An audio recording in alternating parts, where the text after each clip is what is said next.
सूत जी बोले, शौनक। एक दिन चंचुला आनंद में मग्न उमा देवी के पास गई और दोनों हाथ जोड़कर उनकी स्तुति करने लगी। चंचुला बोली, ह गिरिराज नंदिनी, स्कंदमाता उमा, आप सभी मनुष्यों एवं देवताओं द्वारा पूज्य तथा समस्त सुखों को देने वाली हैं। आप शंभुप्रिया हैं। आप ही सगुणा और निर्गुणा हैं, हे सच्चिदानंद स्वरूपिणी। आप ही प्रकृति की पोषक हैं, हे माता। आप ही संसार की सृष्टि, पालन और संहार करने वाली हैं। आप ही ब्रह्मा, विष्णु और महेश को उत्तम प्रतिष्ठा देने वाली परम शक्ति हैं। सूत जी कहते हैं, शौनक। सद्गति प्राप्त चंचुला इस प्रकार देवी की स्तुति कर शांत हो गई। उसकी आंखों में प्रेम के आंसू उमड़ आए। तब शंकर प्रिया भक्त वत्सला उमा देवी ने बड़े प्रेम से चंचुला को चुप कराते हुए कहा, सखी चंचुला, मैं तुम्हारी स्तुति से प्रसन्न हूँ। बोलो, क्या वर मांगती हो? चंचुला बोली है, गिरिराज कुमारी, मेरे पति बिंदुम इस समय कहाँ हैं? उनकी कैसी गति हुई है?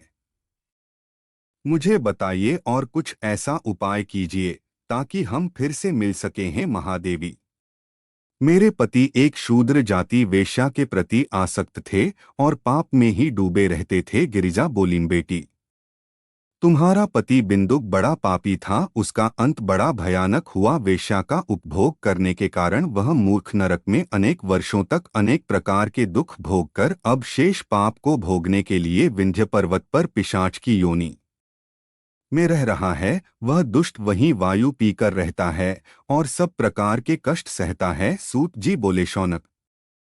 एक दिन चंचुला आनंद में मग्न उमा देवी के पास गई और दोनों हाथ जोड़कर उनकी स्तुति करने लगी। चंचुला बोली है, गिरिराज नंदिनी, स्कंदमाता उमा, आप सभी मनुष्यों एवं देवताओं द्वारा पूज्य तथा समस्त सुखों को देने वाली हैं। आप शंभुप्रिया हैं। आप ही सगुणा और निर्गुणा हैं, हे सच्चिदानंद स्वरूपिणी। आप ही प्रकृति की पोषक हैं, है माता। आप ही संसार की सृष्टि, पालन और संहार करने वाली हैं। आप ही ब्रह्मा, विष्णु और महेश को उत्तम प्रतिष्ठा देने वाली परम शक्ति हैं। सूत जी कहते हैं, शीनक।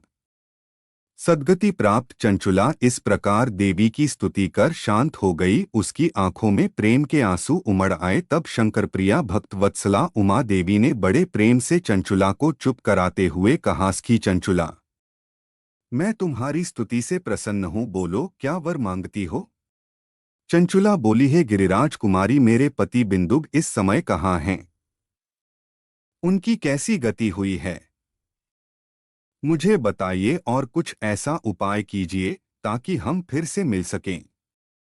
हे महादेवी, मेरे पति एक शूद्र जाति एशा के प्रति आसक्त थे और पाप में ही डूबे रहते थे। गिरिजा बोलीं, बेटी, तुम्हारा पति बिंदुक बड़ा पापी था। उसका अंत बड़ा भयानक हुआ। वेश्या का उपभोग करने के कारण वह मूर्ख नरक में अनेक वर्षों तक अनेक प्रकार के दुख भोग कर अब शेष पाप को भोगने के लिए विंध्य पर्वत पर पिशाच की योनि में रह रहा है। वह दुष्ट वहीं वायु पीकर रहता है और सब प्रकार के कष्ट सहता है। सूत जी कहते हैं, शौनक। गौरी देवी की यह बात सुनकर चंचुला अत्यंत दुखी हो गई। फिर मन को किसी तरह स्थिर करती हुई दुखी हृदय से मां गौरी से उसने एक बार फिर पूछा, है महादेवी, मुझ पर कृपा कीजिए और मेरे पापी पति का अब उद्धार कर दीजिए। कृपा करके मुझे वह उपाय बताइए जिससे मेरे पति को उत्तम गति प्राप्त हो सके। गौरी देवी ने कहा, यदि तुम्हारा पति बिंदुक शिव पुराण की पुण्यमयी उत्तम कथा सुने तो वह इस दुर्गति को पार करके उत्तम गति का भागी हो सकता है। अमृत के समान मधुर। गौरी देवी का यह वचन सुनकर चंचुला ने दोनों हाथ जोड़कर मस्तक झुकाकर उन्हें बारंबार प्रणाम किया तथा प्रार्थना की मेरे पति को शिव पुराण सुनाने की व्यवस्था कीजिए। ब्राह्मण पत्नी चंचुला के बार बार प्रार्थना करने पर शिवप्रिया गौरी देवी ने भगवान शिव की महिमा का गान करने वाले गंधर्वराज तुम्बुरो को बुलाकर कहा, तुम्बुरो, तुम्हारी भगवान शिव में प्रीति है। तुम मेरे मन की सभी बातें जानकर मेरे कार्यों को सिद्ध करते हो। तुम मेरी इस सखी के साथ विंध्य पर जाओ, वहां एक महाघोर और भयंकर पिशाच रहता है। पूर्व जन्म में वह पिशाच बिंदुक नामक ब्राह्मण मेरी इस सखी चंचुला का पति था। वह वेश्यागामी हो गया। उसने स्नान संध्या आदि नित्य कर्म छोड़ दिए। क्रोध के कारण उसकी बुद्धि भ्रष्ट हो गई। दुर्जनों से उसकी मित्रता तथा सज्जनों से द्वेष बढ़ गया था। वह अस्त्र शस्त्र से हिंसा करता, लोगों को सताता और उनके घरों में आग लगा देता था। चांडालों से दोस्ती करता, रोज वेश्या के पास जाता था, पत्नी को डोट त्याग कर दुष्ट लोगों से दोस्ती कर उन्हीं के संपर्क में रहता था। वह मृत्यु तक दुराचार में फंसा रहा। मृत्यु के बाद उसे पापियों के भोग स्थान यमपुर ले जाया गया। वहां घोर नरकों को सहकर इस समय वह विंध्य पर्वत पर पिशाच बनकर रह रहा है और पापों का फल भोग रहा है। तुम उसके सामने परम पुण्यमयी पापों का नाश करने वाली शिव पुराण की दिव्य कथा का प्रवचन करो। इस कथा को सुनने से उसका हृदय सभी पापों से मुक्त होकर शुद्ध हो जाएगा और वह प्रेत योनि से मुक्त हो जाएगा। दुर्गति से मुक्त होने पर उस बिंदुक नामक पिशाच को विमान पर बिठाकर तुम भगवान शिव के पास ले आना। सूत जी कहते हैं, शौनक, माँ उमा का आदेश पाकर गंधर्वराज तुम्बुरु प्रसन्नतापूर्वक अपने भाग्य की सराहना करते हुए चंचुला को साथ लेकर विमान से पिशाच के निवास स्थान विंध्य पर्वत गया। वहां पहुंचकर उसने उस विकराल आकृति वाले पिशाच को डोट देखा। उसका शरीर विशाल था, उसकी ठोड़ी बड़ी थी। वह भी हंसता, कभी रोता और कभी उछलता था। महाबली तुम्बुरों ने बिंदुक नामक पिशाच को पाशों से बांध लिया। उसके पश्चात तुम्बुरों ने शिव पुराण की कथा बाँचने के लिए स्थान तलाश कर मंडप की रचना की। शीघ्र ही इस बात का पता लोगों को चल गया कि एक पिशाच के उद्धार हेतु देवी पार्वती की आज्ञा से तुम्बुरो शिव पुराण की अमृत कथा सुनाने विंध्य पर्वत पर आया है। उस कथा को सुनने के लोभ से बहुत से देवर्षि वहां पहुंच गए। सभी को आदरपूर्वक स्थान दिया गया।